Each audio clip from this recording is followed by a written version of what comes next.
This is Resolute and Man Talk. I am Vince Miller, your founder and host, and today we're in a series on sexual addiction. Today we're interviewing Paul Zunker.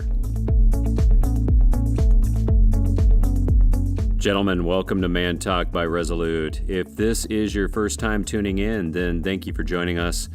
Here at Man Talk, we discuss every Monday, Wednesday, and Friday 15-minute topics relevant to Christian men. This is because at Resolute, it is our mission to disciple and develop men to lead.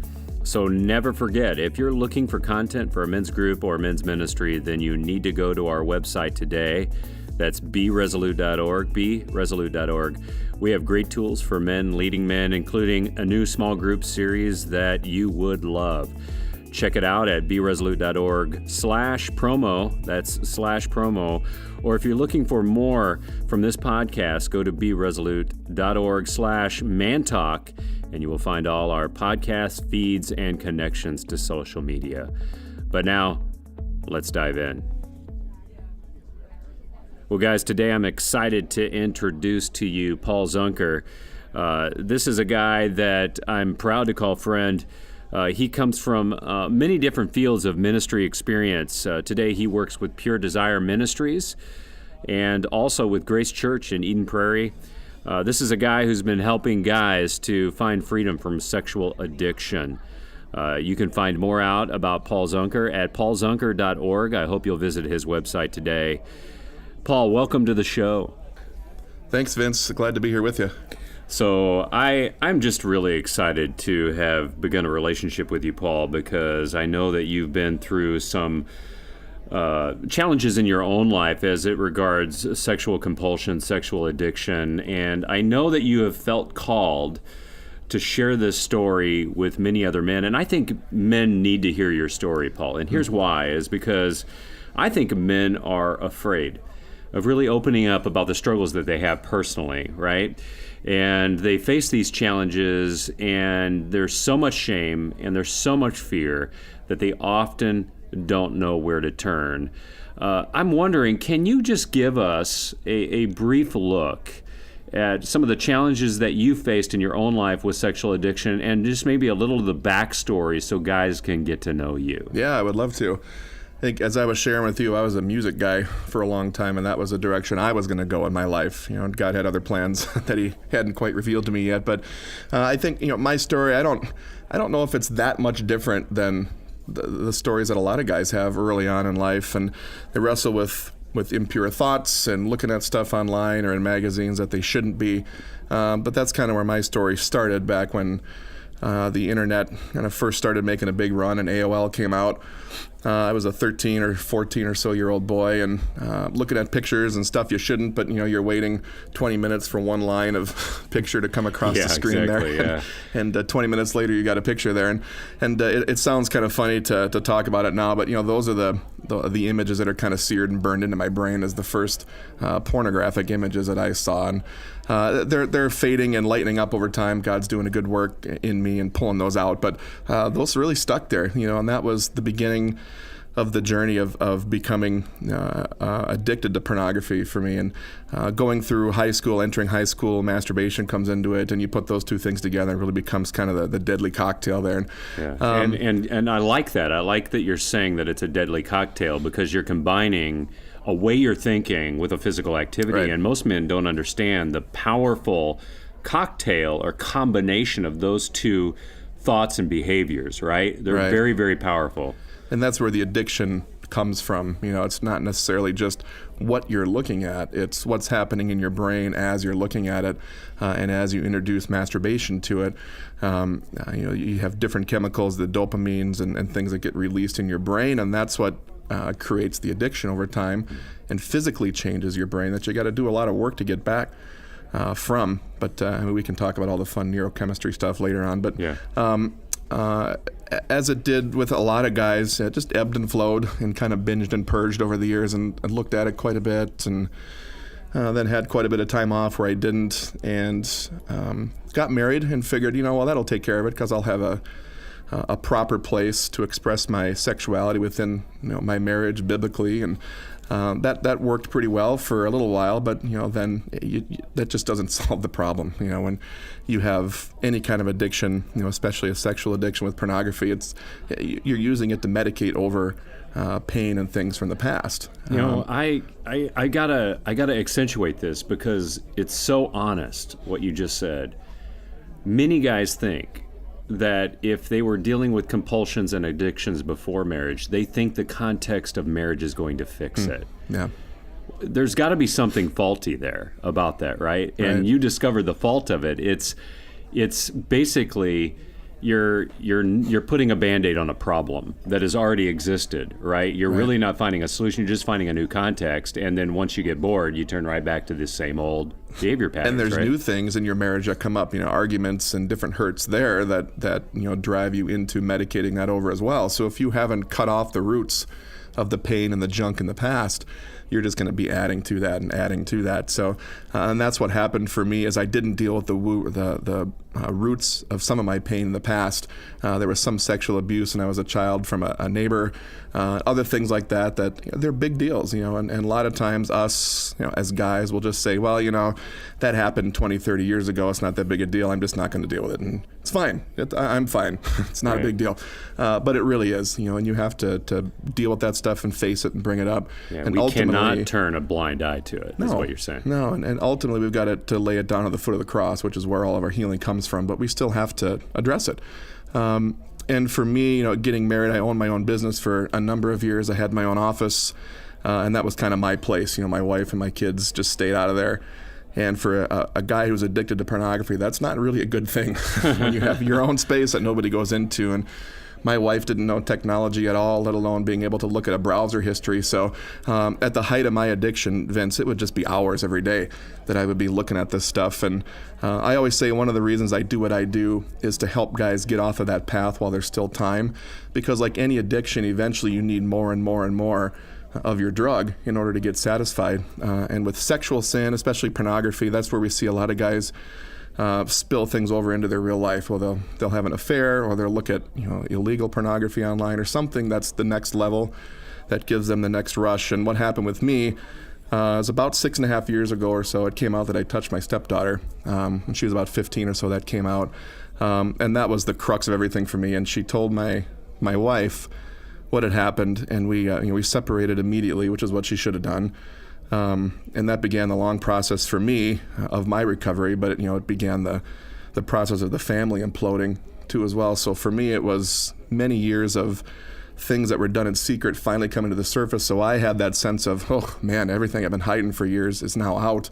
The pornography addiction came out, but on the flip side of that, my family was now devastated. So there was two different things going on there. But so you started to feel a little bit better, but everybody around you was devastated. Right, and that's what guys who have their disclosure with their wives, when they get busted the first time, a lot of times they feel like, okay, I'm just going to tell her absolutely everything. And you feel good because you've just told secrets you've never told anybody, and you feel like, oh man, finally I'm getting it out. But now she's had an A-bomb dropped on her because it's things that she just wasn't expecting at all. So when we talk about the healing and the curriculum and the Pure Desire curriculum, we can talk about the right way of doing that, because there is a right way to do disclosure. But when all of my stuff came out, like I said, we separated, and I was the chairman of the Republican Party in Carver County at the time, so my thing went down the legal road, and my story blew up because I was a political figure. So the stuff that I did and the fact that I had a pornography addiction was all over the evening news and in the newspapers, and it really, really blew up. And honestly, Vince, that was God's way of dealing with the pride that was in my life. And if that part hadn't happened, if it wasn't as public as it was, I don't know if he would have gotten me to the place where he really needed me to get to be broken before him. But the long story short, I spent 4 months in jail in Carver County because of that. I'm still on probation because of that as well. And the marriage still is really struggling as a result. God's done a great work in my kids' life. I have 2 kids. One is our 18-year-old daughter and 16-year-old son. And then my stepdaughter is 21 now. Really, God's done an amazing thing there. And the relationship will never be the same as it was. Correct. But from time to time, she'll still call me Dad in between calling me Paul, which is fine. But the fact that she calls me anything, and that we Right. talk and that we're able to go bowling every once in a while, and it's just a testament to her, but also to what God's done in her life. And I hate the components of my story. I always say that I would never, given the chance, would never do the stuff I did again. But I would not change where I'm at right now with where God's brought me through all of this stuff for anything, because I would never be where I'm at unless God really shook me down like he did and brought me through that valley. Yeah, I think guys, Paul, don't understand how we build up this edifice of pride or hubris in our life, and that we spend a lot of time constructing it. And it's really behind walls that we hide all this pride. And sometimes it takes an act of God, unfortunately, that is very painful, that's very destructive to us and the people around us, to show us the beauty of his grace, love, mercy, and forgiveness, which of course you've experienced. But of course with that, there's all the ramifications of all those things. And you've already addressed this a little bit, but some of it has to do with how we've put things together in our heart and our mind and our soul, right? Regarding how we look at life, maybe even how we medicate or objectify women with pornography that leads to greater and greater and greater sin. And what I'm hearing you say is, hey guys, wake up. Deal with it before it's too late. There's a right way to deal with it. It's going to take years to address it. You're going to have to undo some old behavior patterns, redo some new ones.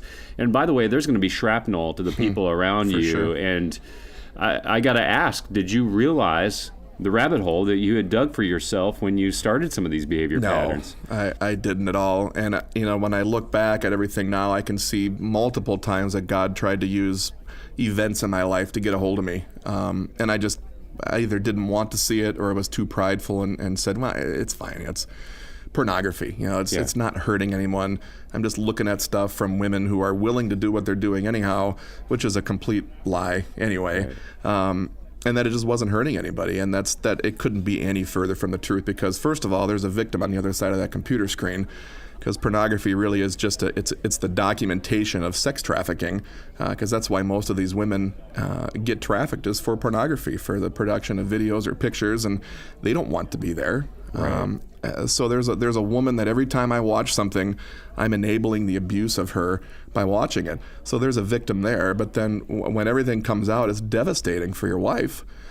Because she looks at it as, you're just having another affair, really. Yeah. And that's what the Lord tells us. When we look at a woman with lust in our hearts, we've already committed adultery with her. There were many opportunities God gave me to get off of that path, and I chose not to. And then he used the actions I continued to do to drop a pretty big hammer on my head.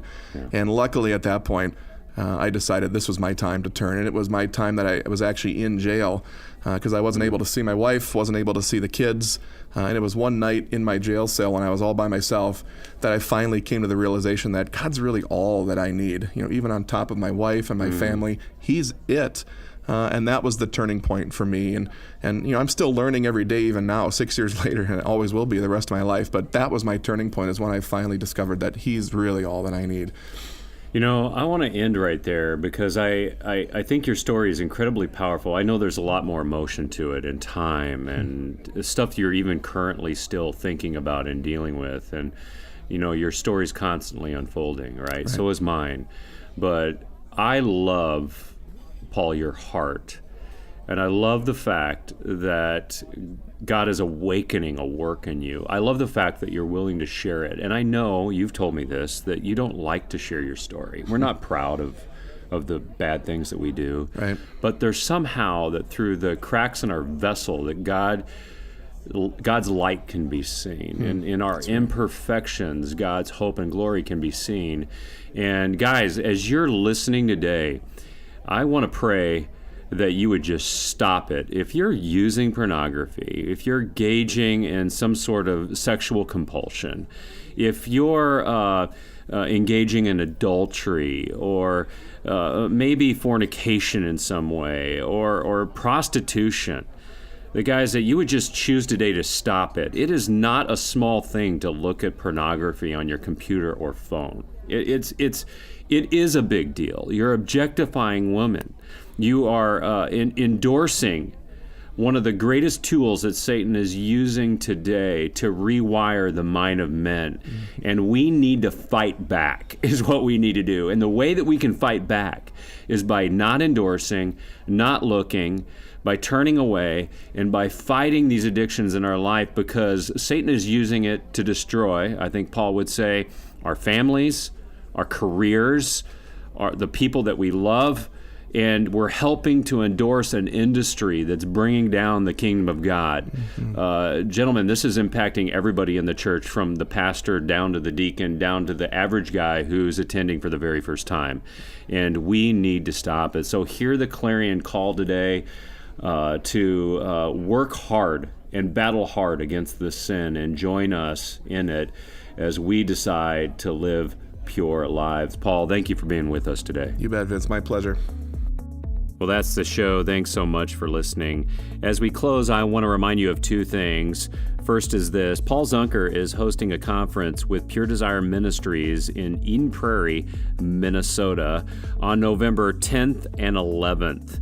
This is going to be a great conference that will explain to you the evils and the concerns of sexual addiction, and also provide you with resources that might help, whether it be you or someone you love. If you want to find out more about that conference, go to beresolute.org/Paul Zunker. Go there today, or you can go directly to Paul Zunker's website at paulzunker.org. Either way, you'll find your way to these resources and this conference. Also, if you're looking for content for your men's groups, we've got excellent small group videos and participant handbooks that will empower the men of your church to lead. Check it all out at beresolute.org/free-trial. That's free-trial. And yes, I will see to it that you get a free trial and a Resolute Men's Study Guide to go with it.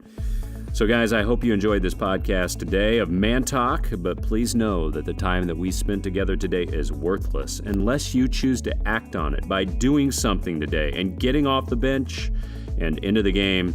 And I'll see you right back here next time for another edition of Man Talk.